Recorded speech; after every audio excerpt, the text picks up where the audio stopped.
This is Akashvani. In the program Spotlight, now we bring you a discussion on Union Cabinet decision on nutrient-based subsidy and inclusion of new fertilizer grades under it. The participants are Nilay Ranjan, Agri Expert, and Sonu Sood, Anchor. The Union Cabinet, chaired by Prime Minister Shri Narendra Modi, approved the proposal of the Department of Fertilizers for fixing the nutrient-based subsidy NBS rates for Kharif season 2024 on phosphatic and potassic fertilizers and inclusion of 3 new fertilizer grades under NBS scheme. The tentative budgetary requirement for Kharif season 2024 would be approximately rupees 24,420 crore. Nilaji, this decision which has come which the government has taken regarding nutrient-based subsidy for Kharif season. How do you see this? If you could tell us, the major objective of nutrients-based subsidy and how is this decision going to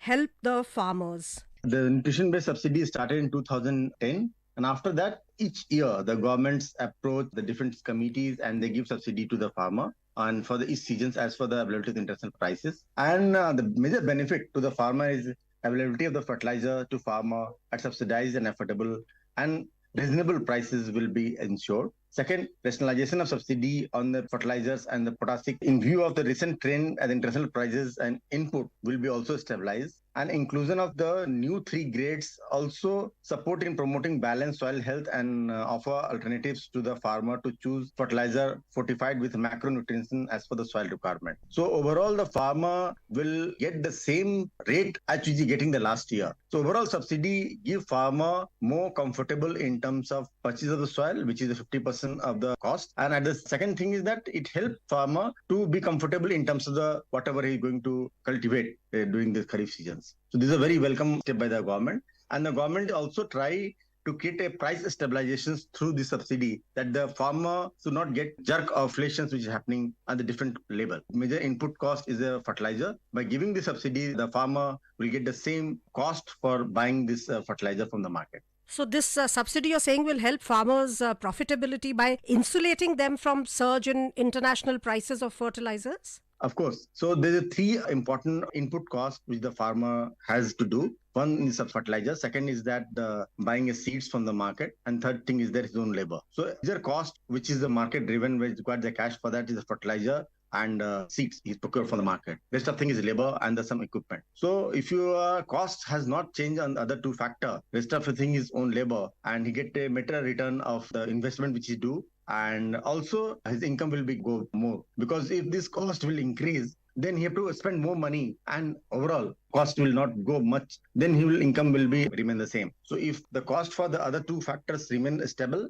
and if the price of the crops goes up, the income will go high. So automatically the farmer will get benefit out of this. So Nilaji, 25 fertilizer grades were already under this scheme. 3 new fertilizer grades have been brought under it according to the decision which was taken day before yesterday by the cabinet. So the government has expanded the scope of nutrient-based subsidy scheme. What is the significance of this wide choice of 28 fertilizer grades? How does a farmer make a choice? See, if you add more grade, the soil has a very macronutrient. And this each grade has a combination of the different macro ingredient. So as for the soil health and the requirement of the soil, you can use the grade. So more variation because the soil nature of the soil vary each area to area. If you put the right grade of the fertilizer in the right soil, the productions will automatically go up with a lesser consumption of the fertilizer. So if you add more grade, because it requires more scientific experiments, doing that lot of the innovations with the different soil ingredient, and then we bring a new grade. So adding the subsidy on the new grade will also help farmer to go for that as for the soil need. Because if you have a lesser option, the farmer will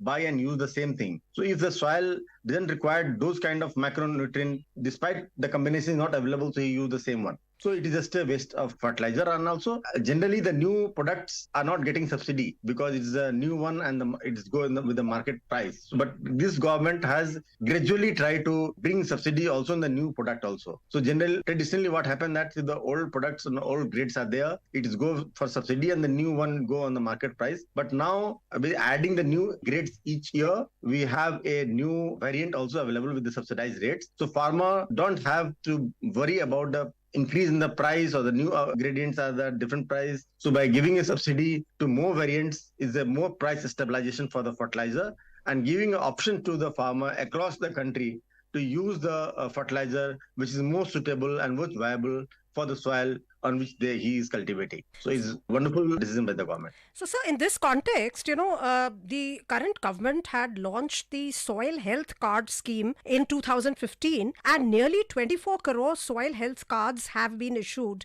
which check macro and micronutrients and other physical parameters for that particular soil sample which the farmer supplies to the lab. And there's a network of 12,000 soil testing labs across the country. How important is this infrastructure of soil health cards and soil testing labs to make this dream of optimum use of fertilizers a reality? It's very important because for the long time it's missing. So we are doing traditional farming, and in traditional farming you're using the same kind of fertilizer, same kind of input for whatever the soil it is there. It's like that each human being has a different metabolism and you're giving same medicine to them. It doesn't work. So you have a lab test, you have a report, and then you can give the medicine to that. Similar things apply for the agriculture also. So the major ingredient for there is a soil. Soil is important for each thing to cultivate. So soil nature is important to understand that what kind of fertilizer, what kind of seeds, what kind of input is required in this soil. So until you don't know about it, it is very difficult to judge and do the farming. And that's why for the long time farming was not preferable option for the people, and most of the people are moving out. But if you look at the globally, the more people are moving towards the precise farming. So precise farming, you know that this is my land and this is the timing for cultivations and this is the ingredient required for my soil. If you do that, productions will be different. By giving a soil card and the status of the nutrient in your land, it's helped the farmer to choose the right input, right ingredient, right at the right time, and it will get a better return out of it. So the lot of the wasteful expenditure happened earlier, which can be curtailed by adding this feature. And also the farmer able to understand that this is my soil, and by adding this value, I will improve the same soil for more productive. So earlier the people said this is barren land and you cannot do much. But now with the soil card, you have a better options, with different grades available with you, and you can add that flavor to improve the productivity of the land. So this is a very important, and it is delayed decision, but it is now very right thing for the farmer. And I have seen that in the villages, now farmer have a soil card, and when the different agriculture experts going their villages and talking to the farmer, they are showing the soil card and saying, this is my soil card. Can you tell me what can I do in my land? So this is a very important steps by the government, and it is actually getting benefit to the farmer. Absolutely, sir. And sir, apart from, avoiding wasteful expenditure, is overuse of fertilizers harmful for crops and for the soil? And is this prevented by the combination of the NBS system and the soil health card system? Yes, overuse of fertilizers is bad for everything. It's bad for the soil, it's bad for the crop, and bad for the human being who is consuming it. So by adding this, it's give that and what compositions and what timing is required to use this fertilizer in the soil. And this will help farmer in terms of reducing this cost. Second thing is improving the productivity and also for the future health, because a lot of the side effect happen also due to the overuse of pesticides, overuse of fertilizer, and that can be also curtailed now. And apart from that, because it is not only about the soil and the productions, because if you use more fertilizer, all the times after the rain, it is soil erosion and it goes in the water also. So it has a long cyclic effect overall environment also. So now the farmer aware about it. They know about what time and what kind of fertilizer I can use and what is the quantity on which is required for my land. So this is an important step by adding all the three ingredients. And it is a very good, if you see the farmer are aware about all the threes, and if you're adding this three flavor is good for all. And sir, can you tell us, who receives the subsidy which the government is giving on fertilizers so that the farmer gets the fertilizer at the same rate? There is complete price stability for the farmer. Who receives this subsidy and how is the subsidy paid? The subsidies go to the fertilizer manufacturer and importer, and on the basis of how much he sell, the subsidies goes to them. The farmer who is buyer, they don't feel any hardship about in terms of the price increase or decrease. So if the prices increase and if you're importing more ingredient, the importer or manufacturer of the fertilizers will get the subsidy out of that. So once you consume that and once you sell that, You sow and the government is giving fixed rate for that. It's not like that fluctuable, anybody can get any kind of subsidy. So like for nitrogens, there's a 47.2 rupees per quintal. Similarly for phosphorus, sulfur. So each price is fixed by the government itself. So on the basis of the product sales, you get that subsidy. If you give subsidy to farmer is going and buying it. It's a tougher one. So better to make things simpler. The subsidies go to the manufacturer and the importer, and the farmer, there is no change of the price for them even they're buying the fertilizer from the market. So every merchant now has a point of sale device connected to the e-Urvarak DBT portal run by the Department of Fertilizers, and using a Kisan credit card or Aadhaar card, the buyer can purchase the fertilizers at a reduced price. So you feel that now because of digitization, this has also become very leakage proof, this advantage which is being given by the government to the farmers? Yes, because now digitalization, everything from starting point to end point is well connected. So if the farmer is buying the fertilizer, is also registered, and which sell point is selling what fertilizer, and now the product name is also standardized. So is by after digitalizations, each thing is trackable, and you can give subsidy as per the consumption. Importer and manufacturer cannot. So I have sell more and you get more subsidy on that, because the farmer by using the fertilizer also is trackable by the different tools the government has started. So it's actually a help, because each data point of the farmer in terms of the consumptions is tracked, and the manufacturer and the importer and the retailer also are getting subsidy based on those data. So it's bring more transparency by adding these two. So you feel that this transparency and simplicity of availing this benefit, this is a boon for the small and marginal farmers also. They'll also be able to get full benefit of this effort, initiative of the government? Yes, any saving in terms of economy is a boom for the country, because you can use that